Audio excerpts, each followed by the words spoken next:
आज दोस्तों इस प्रॉब्लम की अंडरस्टैंडिंग लेते हैं। Right 4 solutions for each of the following equation. नीचे दी हुई इक्वेशन के आपको क्या बनाने हैं, 4 सॉल्यूशंस बनाने हैं। तो यहाँ पर 3 इक्वेशन दी हुई हैं 1 2 3, इनके आपको 4 सॉल्यूशन बनाने हैं। कैसे बनाएंगे इसकी अंडरस्टैंडिंग लेते हैं। दोस्तों सबसे पहले एक बेसिक कंसेप्ट समझ लेते हैं। जब भी हमें सॉल्यूशंस बनाने को बोला जाए इक्वेशंस के फॉर्म में, तो हमारे पास 2 इंपॉर्टेंट कॉन्सेप्ट आते हैं, वो है वेरिएबल के कॉन्सेप्ट्स। अगर यहां पर देखिए 2 वेरिएबल में बात हो रही है, कौन कौन से 2 वेरिएबल हैं, x और y। ठीक है, हमें वेरिएबल को किस तरह से अंडरस्टैंड करना है कि सबसे पहले हमें यहां पे इनको डिपेंडेंट और इंडिपेंडेंट एंड इंडिपेंडेंट वेरिएबल बना देना है। कैसे बनाएंगे इनको दोस्तों, ये देखने वाली बात है। डिपेंडेंट और इंडिपेंडेंट, आपको सबसे पहले इंडिपेंडेंट वेरिएबल चूज करना है।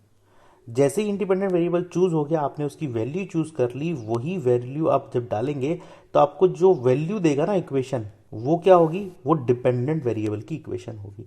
देखते हैं किस तरीके से इस कंसेप्ट को यूज करेंगे। फर्स्ट पार्ट की तरफ चलते हैं। फर्स्ट पार्ट क्या कहता है, देखिए इक्वेशन देख लेते हैं। ये देखिए फर्स्ट पार्ट की इक्वेशन आपको दी हुई है। यहां पर हमें क्या करना है इसकी अंडरस्टैंडिंग के लिए, सबसे पहले यहां पर x और y के इस तरह से एक फिगर बना लेंगे।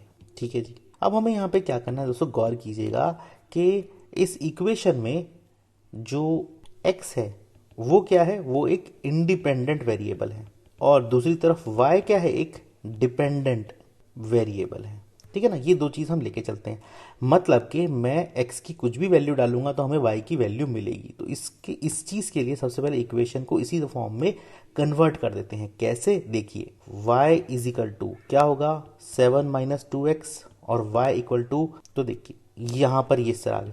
तो अब क्या करिए, x की वैल्यू डालते रहिए, y की वैल्यू निकालते रहिए। कैसे देखते हैं, सबसे पहले हम x की वैल्यू यहां पर रखते हैं 0। ठीक है, y की देखते हैं क्या वैल्यू आती है। तो फर्स्ट है, तो हमें 4 सॉल्यूशन बनाने हैं। तो पहला सॉल्यूशन यहां बनाते हैं x equal to 0। x equal to 0 पे इक्वेशन देखिए कैसे काम करती है। y is equal to 7 minus 2 into 0, ये क्या आएगा 7। तो y की वैल्यू क्या आ जाएगी 7, तो यहां लिख देंगे 7। यहां पर क्या आएगा, y इज इक्वल टू 7। एक सॉल्यूशन ये हो गया। ठीक है, दूसरा सॉल्यूशन क्या करेंगे हम, दूसरा सॉल्यूशन है हमारे पास, x की वैल्यू रखेंगे 1। ठीक है, y की क्या वैल्यू आती है देखते हैं। ये देखिए y is equal to 7 minus 2 into 1, ये क्या आ जाएगा, y 7 माइनस 2, ये आ जाएगा 5। तो y की क्या वैल्यू आ जाएगी 5, तो यहाँ रख देंगे 5। ठीक है जी, तो दूसरा सॉल्यूशन ये हो गया। तीसरा सॉल्यूशन क्या होगा, तीसरा सॉल्यूशन होने वाला है आपका, x की वैल्यू रख दीजिए आप, x की वैल्यू रखेंगे तो दूसरा सॉल्यूशन हो गया। तो ये भी लिख देते हैं यहाँ पे, सॉल्यूशन क्या है, x की जब आपने वैल्यू 1 रखी, y की क्या मिली आपको 5 मिली। x की वैल्यू देखिए, तो अब तीसरे सॉल्यूशन की तरफ चलते हैं। x की वैल्यू आप रख दीजिए -1। ठीक है जी, x की वैल्यू रख रहे हैं -1, y की क्या आएगी देखते हैं, इक्वेशन में डाल देंगे। y is equal to 7 minus of 2 into -1, y is equal to 7 minus of 7 plus of 2, 7 plus of 2, y is equal to 9। यहाँ पर क्या वैल्यू आ जाएगी, y की 9 आ जाएगी, 9 यहाँ लिख देंगे। तो अब हमें क्या है, चौथा सॉल्यूशन निकालते हैं। x की वैल्यू ले लीजिए आप 2, y की वैल्यू देखते हैं क्या आती है, यहाँ पे लिख लेते हैं x की आपने 2 ली, y की वैल्यू देख लेते हैं, इक्वेशन में रख दीजिए। y equal to 7 minus 2 into 2, y is equal to 7 minus 4, y is equal to 3। तो ये हो गई वैल्यू 3, y की वैल्यू यहाँ पर हमने 3 लिख दी, ये भी 3 हो गए।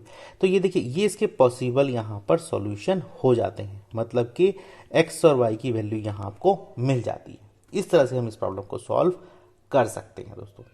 सेकेंड पार्ट की तरफ चलते हैं। x है इंडिपेंडेंट वेरिएबल, y है डिपेंडेंट वेरिएबल, उसी फॉर्म में इस इक्वेशन को बना लेंगे। जो डिपेंडेंट वेरिएबल है वो बाहर आएगा और इंडिपेंडेंट के फॉर्म में इक्वेशन ऐसे बन जाएगी। ठीक है, सॉल्यूशन पे आते हैं। फर्स्ट देखते हैं, x की वैल्यू रखेंगे आप अगर 0, ठीक है, तो y की वैल्यू क्या आने वाली है, इक्वेशन में रख दीजिए। y is equal to 9 minus pi into 0, y is equal to 9। तो x की जब वैल्यू रख रहे हैं हम 0, y की वैल्यू आ रही है 9।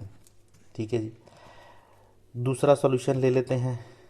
तो यहाँ पर लिखेंगे y की वैल्यू क्या है, 9 है। दूसरा सॉल्यूशन ले लेते हैं, x की वैल्यू रखते हैं 1, y की क्या आएगी देख लेते हैं, इक्वेशन में पुट करेंगे। तो y is equal to 9 minus pi into 1, y is equal to 9 minus pi. ठीक है ना, तो जब हमने x की वैल्यू रखी 1, तो y क्या मिला 9 माइनस पाई, यहाँ लिख देंगे 9 माइनस पाई। थर्ड सॉल्यूशन की तरफ चलते हैं, x की वैल्यू रख दीजिए -1, y क्या होने वाला है आपका देख लेते हैं, इक्वेशन में रखते हैं।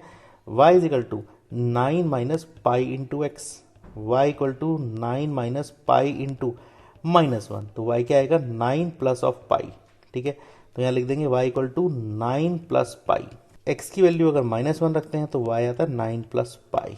ठीक है, फोर्थ सॉल्यूशन रखते हैं, 4 सॉल्यूशन हमें बोले थे प्रॉब्लम में निकालने के लिए। फोर्थ रखते हैं, x की वैल्यू रखेंगे 2, तो y की देखते हैं क्या आती है, इक्वेशन में रख देंगे y equal to 9 minus pi into 2, यह आएगा y equal to 9 minus of 2 pi. ठीक है ना, ये आ जाएगा, यहाँ पे लिख देंगे, ऊपर की तरफ बना के लिखते हैं 9 माइनस 2 पाई। यहाँ पे लिखेंगे अगर x की वैल्यू 2 होती है तो ये क्या आएगा 9 माइनस 2 पाई। ये इसका पूरा सॉल्यूशन हो जाता है। तो हम यहाँ पे 4 सॉल्यूशन बोले थे, तो यहाँ पे 4 सॉल्यूशन हमें मिल गए। किस तरह से इक्वेशन में डाला था आपको यहाँ पे नीचे दिख रहा होगा। थर्ड पार्ट की तरफ चलते हैं, टेबल बना लेते हैं। x इंडिपेंडेंट वेरिएबल है, y डिपेंडेंट वेरिएबल है। कैसे हो जाएगी इक्वेशन देख लेते हैं। y is equal to x by 4। ठीक है, सॉल्यूशन बनाएंगे अब इसका। फर्स्ट सॉल्यूशन लिखते हैं, x की वैल्यू लिखेंगे, x को 0 रखते हैं। सबसे पहले हम 0 ही लेके चलते हैं, इजी हो जाता है प्रॉब्लम को समझना। y की क्या वैल्यू आने वाली है देख लेते हैं इक्वेशन में डाल के। y equal to 0 by 4, so y is equal to 0, तो y की वैल्यू क्या आएगी 0 आएगी। तो x हम जब 0 रखेंगे y 0 मिलने वाला है आपको। सेकेंड सॉल्यूशन की तरफ चलते हैं, x की वैल्यू रख दीजिए आप 4। ठीक है जी, y की क्या वैल्यू आएगी देख लेते हैं। तो x की वैल्यू यहाँ 4 रखते हैं, इक्वेशन देख लेते हैं। y is equal to 4 by 4, तो y की क्या वैल्यू आ गई 1, तो यहाँ देखिए ये 1 आ गया, इज इक्वल टू 1, तो y की वैल्यू 1 आ गई। थर्ड सॉल्यूशन की तरफ दोस्तों चलते हैं, x की वैल्यू रखिए आप -4, y की क्या वैल्यू आएगी देख लेते हैं। ये आएगी y is equal to -4 by 4, तो y इक्वल टू -1, तो यहाँ पे आ जाएगी y की क्या वैल्यू है -1। तो x की जब हम -4 रख रहे हैं, y मिल रहा है हमें -1। ठीक है, फोर्थ सॉल्यूशन की तरफ चलते हैं। ठीक है दोस्तों, फोर्थ सॉल्यूशन क्या है, इजी सॉल्यूशन लेते हैं। x की वैल्यू रखते हैं दोस्तों हम 8। ठीक है जी, y की क्या वैल्यू आएगी, सिंपल सी बात है 8 बाई 4 आ जाएगा, तो y की वैल्यू आ जाएगी 2, लिख देंगे। x की वैल्यू ले रहे हैं 8, तो y की वैल्यू कितनी आ रही है 2 आ रही है, तो y इक्वल टू 2, यह आएगा 8 और ये 2। यही इसके 4 सॉल्यूशन हो जाते हैं, किसके, इस इक्वेशन के, x माइनस 4y के। इस तरह से देखिए दोस्तों, हमने तीनों पार्ट के 4 सॉल्यूशन आपको निकाल के दिखाए, कंसेप्ट समझाया आपको। सबसे पहले इंपॉर्टेंट है इंडिपेंडेंट वेरिएबल का, डिपेंडेंट वेरिएबल का, और फिर यहाँ पे आपको उनकी वैल्यू रख के ये पूरी प्रॉब्लम को हमने सॉल्व किया। इस तरीके से दोस्तों हम इस प्रॉब्लम को सॉल्व कर सकते हैं और समझ सकते हैं।